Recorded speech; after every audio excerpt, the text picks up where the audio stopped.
दोस्तों वैसे तो मोदी जी कई बार अमेरिका का दौरा कर चुके हैं, लेकिन जून में हुई अमेरिकी यात्रा मोदी जी की पहली ऑफिशियल विजिट थी, क्योंकि इस बार व्हाइट हाउस से मोदी जी को स्पेशल इनविटेशन भेजा गया था। आपको बता दें, स्टेट विजिट पर इनविटेशन सिर्फ क्लोज अलाइज को ही भेजा जाता है, जिसका मतलब यह है कि अमेरिका भारत को अपना एक क्लोज अलाई मानता है। साथ ही साथ इंडो पैसिफिक रीजन में चीन को काउंटर करने के लिए भी अमेरिका भारत पर अपना दांव खेल रहा है। मोदी जी की इस ऑफिशियल यात्रा के दौरान अमेरिका और भारत के बीच कई महत्वपूर्ण डील साइन किया गया। तो वहीं अब G20 में हिस्सा लेने भारत आए अमेरिका के राष्ट्रपति जो बाइडेन मोदी जी के साथ मिलकर कई और डील्स को फाइनलाइज करने का प्लान अपने बैग में भरकर लेकर आए हैं। आखिर भारत और यूएस के बीच कौन सी डील्स को लेकर बातचीत हुई है और होने वाली है, जानेंगे आज की इस वीडियो में। साथ ही साथ भारत और यूएस के बढ़ते संबंधों पर भी करेंगे चर्चा। लेकिन उससे पहले अगर आप हमारे चैनल पर पहली बार आए हैं तो नीचे दिए गए सब्सक्राइब बटन को प्रेस कर बेल आइकन दबा लें, जिससे कि हमारी लेटेस्ट वीडियो की नोटिफिकेशन आप तक समय समय पर पहुंचती रहे। दरअसल दोस्तों, वैश्विक स्तर पर बढ़ती भारत की क्षमता इस समय बड़े बड़े देशों को अपनी ओर आकर्षित कर रही है। फिर चाहे बात हो रूस, सऊदी, यूके, फ्रांस की या फिर अमेरिका की, जिसके तहत ये देश भारत से अपने संबंध लगातार मजबूत करते जा रहे हैं। जैसा कि आपको याद होगा कि जेट इंजन डील के लिए फ्रांस, यूके और अमेरिका की कंपनी भारत को लगातार अप्रोच कर रही थी, जिसके लिए इन तीनों देशों में मानो कोई रेस छिड़ गई हो, जिसको जीतने के लिए तीनों देश एड़ी चोटी का जोर लगा रहे थे। जहां एक तरफ फ्रांस की यात्रा पहले से ही मोदी जी की तय थी, तो वहीं अमेरिका ने अपनी बाजी खेलते हुए उससे पहले भारत को स्टेट विजिट का इनविटेशन दे दिया और अपनी जेट इंजन डील को सिक्योर कर लिया।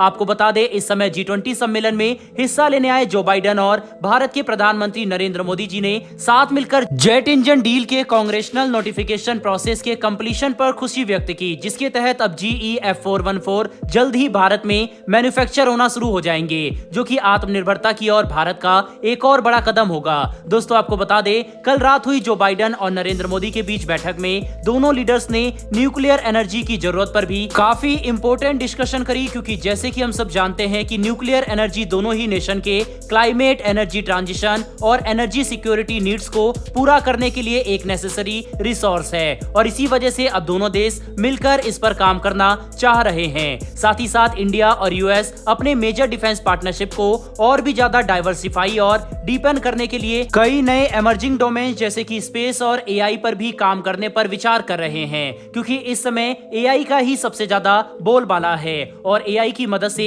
आज हर काम इजीली हो सकता है, जिस वजह से इसको हर क्षेत्र में इस्तेमाल किया जा रहा है। और यही वजह है कि अब दोनों देश इसको लेकर कुछ बड़े प्रोजेक्ट्स को इम्प्लीमेंट करना चाहते हैं। वहीं आपको बता दें, अमेरिका ने एक बार फिर से अपना सपोर्ट भारत की न्यूक्लियर सप्लायर ग्रुप की मेंबरशिप को लेकर भी जताया है। वहीं पर दोस्तों, कल रात हुई बैठक में इन दोनों ही देशों ने अपनी तैनाती यूएस नेवी एसेट्स और एयरक्राफ्ट वेसल जैसे कई बाकी वेपन्स को रिपेयर और मेंटेन करने के लिए न्यू दिल्ली के इमरजेंस को एक हब की तरह इस्तेमाल करने पर भी बड़ी बातचीत करी। दोस्तों हम ये बात साफ तौर पर देख सकते हैं कि पिछले कुछ सालों में भारत और अमेरिका के डिफेंस पार्टनरशिप में काफी बढ़ोतरी हुई। हमने अमेरिका से अपाचे, चिनूक जैसे बड़े हथियार की खरीद करी, वहीं साथ ही अब हम MQ-9B ड्रोन खरीदने के लिए भी आगे बढ़ रहे हैं। MQ-9B दुनिया के सबसे एडवांस और शक्तिशाली ड्रोन में से एक है, जिसके अंदर मौजूद क्षमता बहुत जल्द भारत के पास होने की खबरों से ही चीन और पाकिस्तान की रातों की नींद उड़ी हुई है। इतना ही नहीं, बल्कि दोनों देश इंडियस एक्स प्लेटफॉर्म के जरिए इनोवेटिव डिफेंस प्रोजेक्ट पर भी काम करना चाहते हैं। बात करें स्पेस सेक्टर की, तो दोनों देशों के बीच ह्यूमन स्पेस फ्लाइट को लेकर भी बड़ी बातचीत हुई, जिसके तहत अब इस साल के अंत तक इंडियन एस्ट्रोनॉट्स को इंटरनेशनल स्पेस स्टेशन में भेजने का प्लान है, जो कि मोदी जी के अमेरिकी यात्रा के दौरान तय किया गया था। साथ ही साथ जो बाइडेन ने भारतीय प्रधानमंत्री नरेंद्र मोदी को चंद्रयान 3 की सफलता और भारत के पहले सूर्य मिशन आदित्य L1 के लिए भी ढेर सारी बधाइयां दी। दोस्तों कुल मिलाकर देखा जाए तो इस समय भारत और अमेरिका के रिलेशन आजादी के बाद से सबसे अच्छे समय से गुजर रहे हैं, जो भारत और अमेरिका दोनों के लिए काफी ज्यादा जरूरी है, और ये हम दोनों के लिए ही काफी ज्यादा अच्छी बात भी है। बहरहाल दोस्तों, इस वीडियो में इतना ही। लेकिन आपके हिसाब से भारत और अमेरिका के बढ़ते संबंधों को क्या हम इस समय रूस और भारत के संबंधों से कंपेयर कर सकते हैं, या भी इसमें जल्दबाजी होगी? अपनी राय कमेंट बॉक्स में लिखकर जरूर बताइएगा। साथ ही हमारी आने वाली डेली ऐसी वीडियो के लिए चैनल को सब्सक्राइब कर बेल नोटिफिकेशन अवश्य दबा लें। फिर मिलेंगे ऐसी एक नई वीडियो के साथ। धन्यवाद। जय हिंद।